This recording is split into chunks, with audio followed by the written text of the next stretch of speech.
just explained to you, this is not legal advice, but in most states, when the parents are unmarried, the mother is presumed. The courts don't assume, they presume, which means this is what's just it is. The mother is given primary custody, primary sole legal physical custody of the child, which means they have all legal rights to make the decisions because y'all are not married. If you are married, however, both parents have equal rights to the child. You can decide the child's upbringing, their religious background, their education, where they live, all kinds of stuff.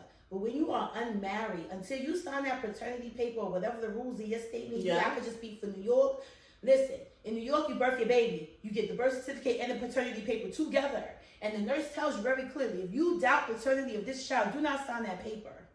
Because you are attesting to the court, to the state, that you are this child's dad. And once you do that, you have a legal obligation to provide support for that child. So when you aren't married, the mom has everything. And until you go and file those actual court papers or an agreement, whatever the fact may be, she still has she controls it. That's just what it is. And you have to understand, like, there's, when it comes to custody, there's two different types of custody. So there's like physical custody and then there's legal custody. So DDG has legal custody, but he doesn't have the physical custody of the child. He still gets to, make decisions, important decisions. Because in most states, even if you are the unmarried father, you put your name on the birth certificate, that's your legal right to the child. But that don't mean you could just roll up on your baby mother and be like, yo, let me see my son. It doesn't roll like that. And from, what he's describing, that he's saying, I don't get to see my son for more than like 48 hours, 72 hours unsupervised, and that means that she has sole custody. Because joint custody is when the parents share the child 50% of the time. And then in joint custody situations, I believe there's no child support, right? It depends. For the most part, there's usually no child support because it's 50-50. So the child's with the mom half the time, the child's with you half the time, and both households are expected to have, maintain a household. However, let's say in this case, Haley happens to be the breadwinner. She makes more. He needs assistance, so she'll be able to provide assistance, cash, while the children are with him, while in this case Halo is with him, because she, is to match the child's lifestyle as well. Because let's not forget, the best interest of the child. He got money. I mean, I'm just saying, if the courts would have deemed that she was more well off than him and he got money assistance, right? I saw him buying her gifts. He got money. But typically, if it's 50-50, there's literally no child support because both sides are and then when you have sole custody, that's when the child support comes into play. Right. And also that's when the parent, even if they have them like 50, 60% of the time, just anything more than 50% is like considered sole custody. And then also what now happens is that the other parent has what's called visitation. AKA parenting time. And so that is literally what's happening. And although you may not like it, that's what happens when you split up a home, when you're no longer, by whatever choice you chose to leave and go to your own place, that was your choice. So when you do that, when you leave the home, whether it's a marital home or whether it's just where y'all just playing house, y'all just was cohabitating. If you choose to leave the home, then that means if you don't take the child, that means you're now in a visitation status. That's just how it works. And you may not like it, but she now has sole custody, physical custody, and she has, and you have visitation. You still have legal rights, right? You still have legal custody of the child. You still can make important decisions, like religion and how they're brought up. But here's the thing: you may be able to, but the reality is, until you go to the courts and like clearly detail that.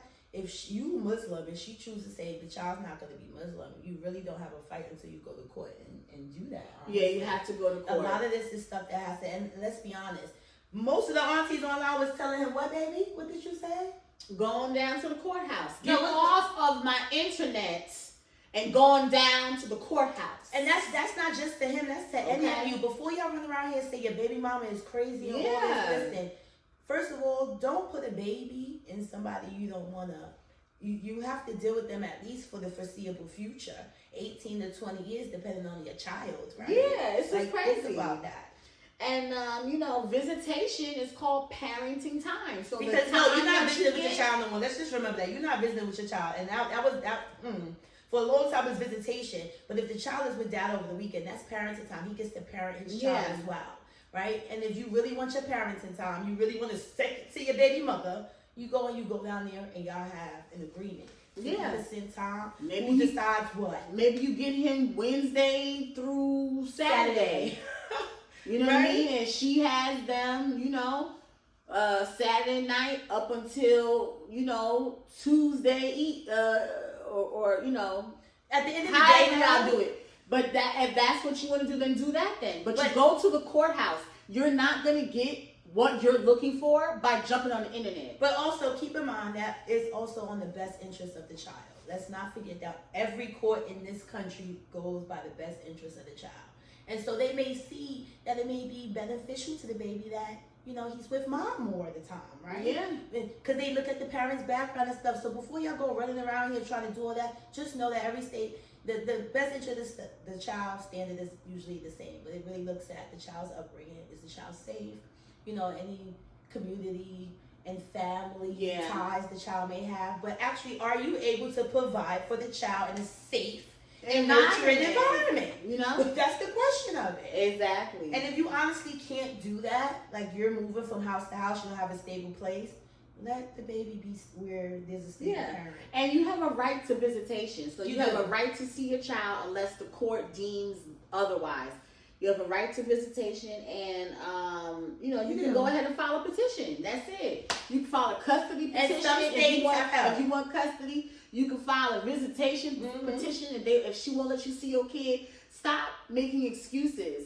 And she won't let me see my kid. Take your ass down to the family courthouse and just so y'all file papers on her and say I want to see my kid. And grandparents can file too. Did you know in some states, let's just clarify that in some states. Well, in New York. So in New York, you also have pro bono help when you file for custody, child support, things of that nature, and uncontested divorces. We will get into some marriages. Yeah. Right? So we're about to talk about that next. But New York is one of the more progressive states. They do offer you some minimum, pro bono legal assistance. But a lot of these forms you're able to fill them out online. These are simple forms that you can fill out online. And the clerks will always help you if you're nice. Yeah. If you live in New York, it's like NewYorkCourts.gov or something like that. Go on their website and look it up. Just Google it. Stop. In other states, if you're watching from other states, most states, Texas, Missouri, they have these programs that will assist you with them. They may not be pro bono, but you'll definitely get some help. And I'm actually quite surprised that Texas got a state law library that's quite robust. So handle your business if you with Texas. You can go to most any court website and they'll literally have the forms for you. You can download and fill it out. All of that. Okay.